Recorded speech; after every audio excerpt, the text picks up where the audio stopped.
राधे राधे। ओम नमः शिवाय। कैसे हैं आप लोग? ईश्वर कृपा से आप सब अच्छे होंगे। ईश्वर सब पे कृपा बनाए रखे, सबका कल्याण करें।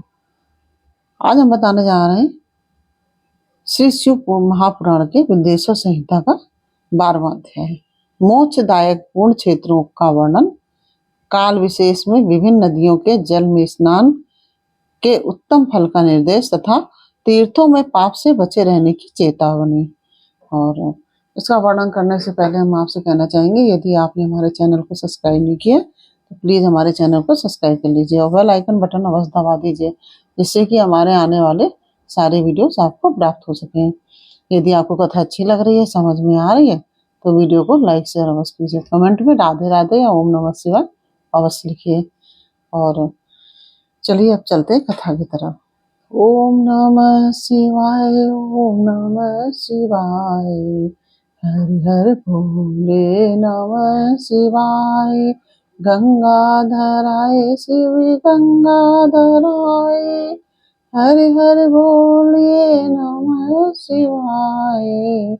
गंगाधराय शिव गंगाधराय, हरि हर भोले नमः शिवाय। ओम नमः शिवाय, ओम नमः शिवाय, हरि हर भोले नमः शिवाय। नमः शिवाय, ओम नमः शिवाय, हरि हर भोले नमः शिवाय। ओम नमः शिवाय। सूत जी बोले, विद्वान एवं बुद्धिमान महिषियों, मोक्षदायक शिव क्षेत्रों का वर्णन सुनो। तत्पश्चात मैं लोक रक्षा के लिए शिव संबंधी आगमों का वर्णन करूंगा। पर्वत, वन और कानों सहित इस पृथ्वी का विस्तार 50 करोड़ योजन है। भगवान शिव की आज्ञा से पृथ्वी संपूर्ण जगत को धारण करके स्थित है। भगवान शिव ने भूतल पर विभिन्न स्थानों में वहां के निवासियों को कृपा पूर्वक मोक्ष देने के लिए शिव क्षेत्र का निर्माण किया है। कुछ क्षेत्र ऐसे हैं जिन्हें देवताओं तथा ऋषियों ने अपना वास स्थान बनाकर अनुग्रहित किया है, इसलिए उनमें तीर्थत्व प्रकट हो गया है। तथा अन्य बहुत से तीर्थ क्षेत्र ऐसे हैं जो लोगों की रक्षा के लिए स्वयं प्रादुर्भूत हुए हैं। तीर्थों और क्षेत्र में जाने पर मनुष्यों को सदा स्नान, दान और जप आदि करना चाहिए, अन्यथा वह रोग, दरिद्रता और मुक्ता आदि दोषों का भागी होता है। जो मनुष्य इस भारतवर्ष के भीतर मृत्यु को प्राप्त होता है, वह अपने पुण्य के फल से ब्रह्मलोक में वास करके पुण्य क्षय के पश्चात पुनः मनुष्य योनि में ही जन्म लेता है। पापी मनुष्य पाप करके दुर्गति में ही पड़ता है। ब्राह्मणों, पुण्य क्षेत्रों में पाप कर्म किया जाए तो और भी दृढ़ हो जाता है। अतः पुण्य क्षेत्र में निवास करते समय सूक्ष्म से सूक्ष्म अथवा थोड़ा सा भी पाप ना करें। सिंधु और सतद्रु यानी कि सतलज, सिंधु और सतलज नदी के तट पर बहुत से पुण्य क्षेत्र हैं। सरस्वती नदी परम पवित्र और 60 मुख वाली कही गई है। 60 मुख वाली कही गई है, अर्थात उसकी 60 धाराएं हैं। विद्वान पुरुष सरस्वती के उन धाराओं के तट पर निवास करें तो वह क्रमशः ब्रह्म पद को पा लेता है। हिमालय पर्वत से निकली हुई पुण्य सलिला गंगा 100 मुख वाली नदी है। उसके तट पर काशी, प्रयाग आदि अनेक पुण्य क्षेत्र हैं। वहां मकर राशि के सूर्य होने पर गंगा की तटभूमि पहले से भी अधिक प्रशस्त और एवं पुण्यदायक हो जाती है। सोनभद्र नदी की 10 धाराएं हैं। वह बृहस्पति के मकर राशि में आने पर अत्यंत पवित्र तथा अभिष्ट फल देने वाला हो जाता है। उस समय वहां स्नान और वास करने से विनायक पद की प्राप्ति होती है। पूर्ण सलिला महानदी नर्मदा के 24 मुख यानी कि स्रोत हैं। उनमें स्नान तथा उसके तट पर निवास करने वाले मनुष्य को वैष्णव पद की प्राप्ति होती है। तमसा के 12 और रेवा के 10 मुख हैं। परम पूर्णमयी गोदावरी के 21 मुख बताए गए हैं। वह ब्रह्महत्या तथा गौवध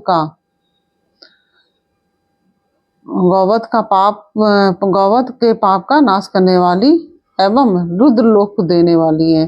कृष्णवेदी नदी का जल बड़ा पवित्र है। वह नदी समस्त पापों का नाश करने वाली है। उनके 18 मुख बताए गए हैं तथा वह विष्णु लोक प्रदान करने वाली है।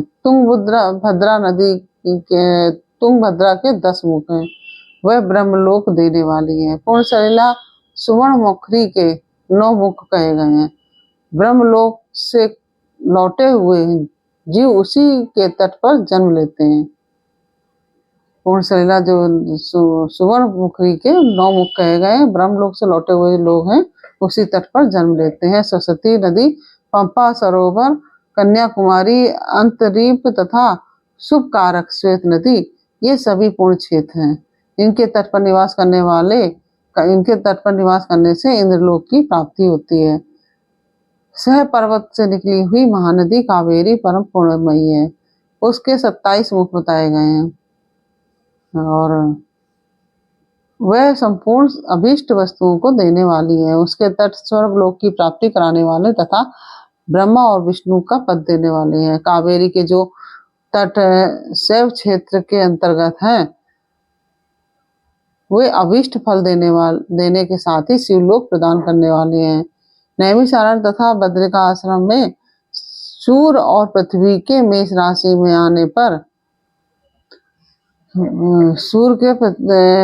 नैमिषारण्य तथा वैदिका आश्रम में सूर्य और बृहस्पति के मेष राशि पर आने पर यदि स्नान करें तो उस समय वहां किए हुए स्नान पूजन आदि को ब्रह्मलोक की प्राप्ति कराने वाला जानना चाहिए।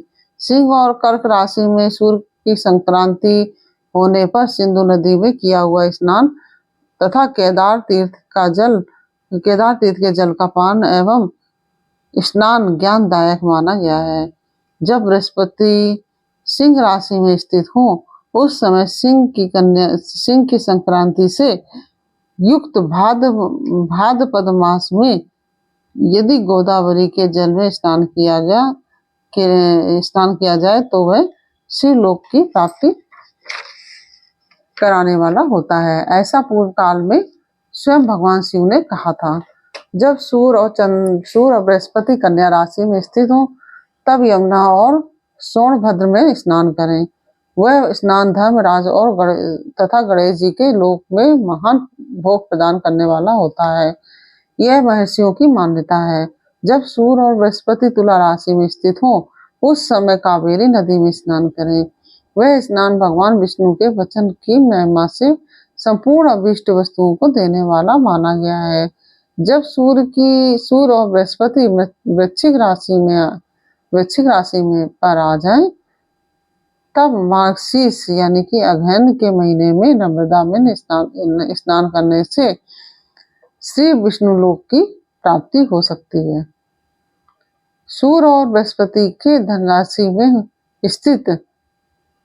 में स्थित होने पर सुवर्णमुखी नदी में किया हुआ स्नान शिवलोक प्रदान कराने वाला होता है। जैसा कि ब्रह्मा जी के वचन है, जब सूर्य और बृहस्पति मकर राशि में स्थित हो उस समय माघ मास में गंगा जी के जल में स्नान करना चाहिए। ब्रह्मा जी का कथन है कि वह स्नान शिवलोक की प्राप्ति कराने वाला होता है। शिवलोक के पश्चात ब्रह्मा और विष्णु के स्थानों में सुख भोगने पर अंत में मनुष्य को ज्ञान की प्राप्ति हो जाती है। माघ मास में तथा सूर्य के कुंभ राशि में स्थित होने पर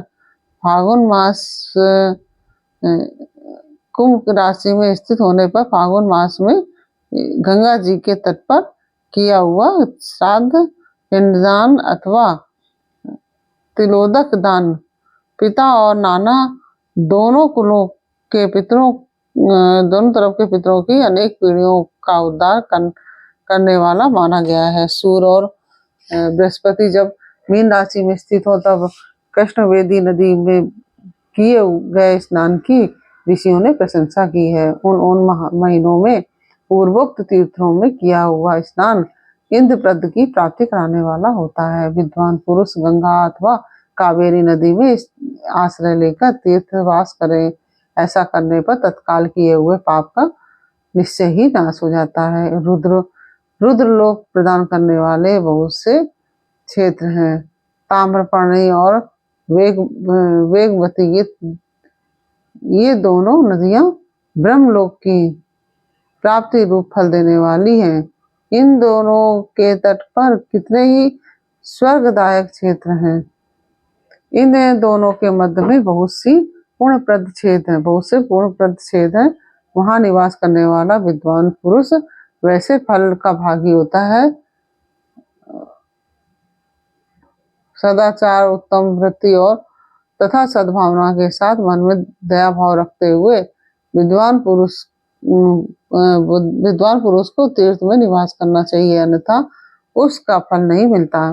पुण्य क्षेत्र में किया हुआ थोड़ा सा पुण्य भी अनेक प्रकार की से वृद्धि को प्राप्त होता है तथा वहां किया हुआ छोटे से छोटा पाप भी महान हो जाता है। यदि पुण्य क्षेत्र में रहकर ही जीवन बिताने का निश्चय हो तो उस पूर्ण संकल्प से उसका पहले का सारा पाप तत्काल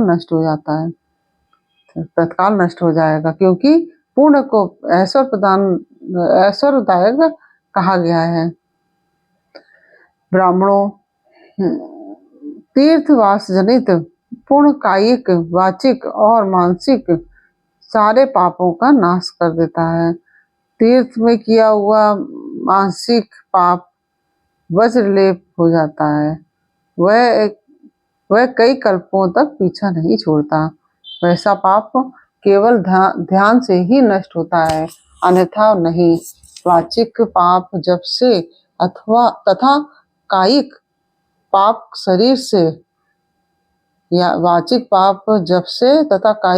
शरीर को सुखाने जैसे कठोर तप से नष्ट होता है। अतः सुख चाहने वाले पुरुष को देवताओं की पूजा करते और ब्राह्मणों को दान देते हुए पाप से बचकर ही तीर्थ में निवास करना चाहिए।